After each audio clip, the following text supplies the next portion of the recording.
And it's the conditions. I'm Tony Martin, I'm with the National Front. That are Right. The money is a secondary matter. Counter-narrative news reporting on an incident which seems to have taken place on Wednesday the 15th of March at a picket line outside Euston railway station, whereby the leader of the neo-Nazi National Front group confronts a line of picketers led by the leader of the Rail and Maritime Transport Union, Mick Lynch, on which day there was a transport trade union strike. The picketers, including Mick Lynch and his colleagues, seem to be at a total embarrassing and farcical loss as to what to do in relation to this far-right provocation against them. And this raises some really important questions and really points to an alarming situation here, reflective of the general conditions and situation that the left finds itself on.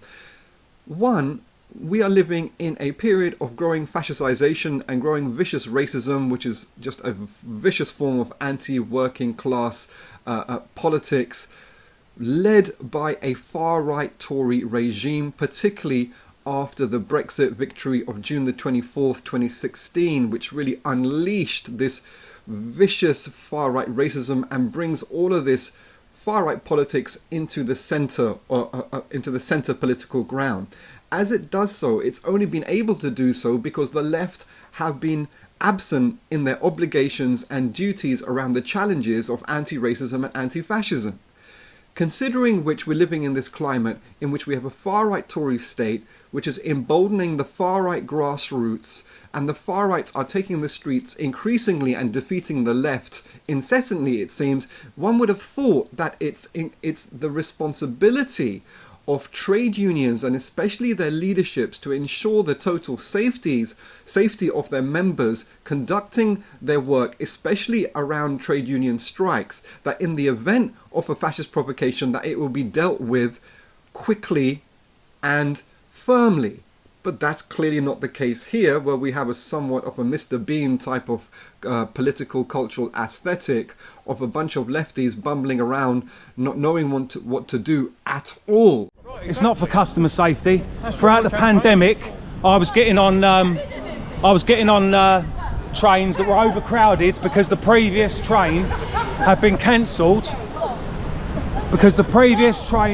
To add to the farce of the situation, it seems that a Global South migrant, or perhaps someone from the periphery of Europe, a migrant woman, confronts the National Front leader in a way that's much more assertive and confident than the so-called trade union leaders and his comrades on the picket line. And there's also, it seems to be, a young man, person of colour, behind and on the picket line as well. So you have a situation here where the trade union leadership, with all their resources, with all the human resources, can't actually deal with the situation and puts in a vulnerable situation themselves, but also these much more oppressed people in our society, such as racialized women and trade unionists. Leave them. This is all. They're trying to get their rights. Yeah? They're not. They've already got too many rights. No, they ain't. Well, they're key workers when everybody's got COVID. They're key workers, and now they don't deserve money. They're not all key workers. It's just totally embarrassing. It's a visual victory, an incident of a victory of the far right, and it's a loss of the radical left. But one has to argue that Mick Lynch and the trade union leadership, as we can see, they can't even lead their own members, let alone lead their members in major political challenges around the far-right Tory state and far-right forces around in society. They are cutting disgusting deals of 4 to 5%. It's a form of demoralization and division of the working class itself, when members of trade unions deserve a much better leadership, a much better strategy that informs their much better demands. And what about all those people who are not in unions, who are on agency in the gig economy, who are disproportionately black and brown workers, Global South diaspora?